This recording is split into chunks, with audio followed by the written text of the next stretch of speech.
கூட இப்போ பிஜேபி எனது அருமை சகோதரர்களுடன் எனது தம்பி நாகராஜ் அவர்கள் ஏற்பாடு செய்திருக்கிற விழாவில் கலந்து கொள்வதில் நான் பெருமையாக கருதுகிறேன்.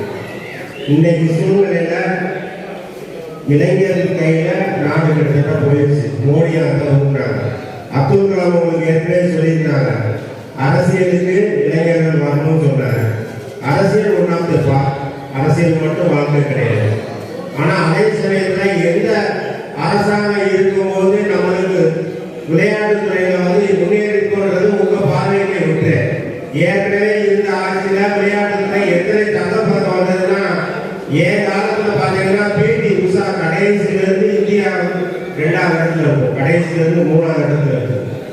இப்ப இருக்கிற சூழ்நிலையில பதக்கப்பட்டியல முதல்ல இருந்து 3வது இடம் 2வது வந்துருச்சு. இதுக்கெல்லாம் காரணம் அப்பயும் உழைப்பாளர் உள்ள மாதிரி ஆளுங்க இருக்காங்க, இப்பயும் இருக்காங்க. ஆனா அதுக்கான முன்னுரிமை சரியான அரசாங்கத்தால் கொடுக்கப்படுதுன்னா அது மோடிஜி அரசாங்கம் மட்டும்தான். இன்னைக்கு எடுத்துட்டீங்கன்னா நகரத்தில் எடுத்துட்டீங்கன்னா இன்னைக்கு தம்பி நாகராஜ் மாதிரி அருமையான ஆளுங்க முன்னெடுத்துருக்காங்க. இளைஞர்கள் கையில நாங்கள் ஒப்படைச்சிருக்கோம். நாங்கள் பெருமையா நினைக்கிறோம். இதை பயன்படுத்திட்டு கண்டிப்பான முறையில நீங்க எதிர்காலத்தில் இந்தியாவோட எதிர்காலத்தில் நீங்க ஒரு அங்கமா இருப்பீங்க நம்பிக்கை இருக்கு. 5 விளையாடுது 50 விளையாடுன்னு சொல்லுவாங்க. உதாரணத்துக்கு எடுத்துக்கிட்டா இந்த வயசுல எவ்வளவு தூரம் நீங்க கஷ்டப்படுறீங்களோ பின்னாடி நல்லா இருப்பீங்க. அருமையான வாய்ப்பு ஏற்படுத்தி கொடுத்திருக்காரு உங்க நண்பர்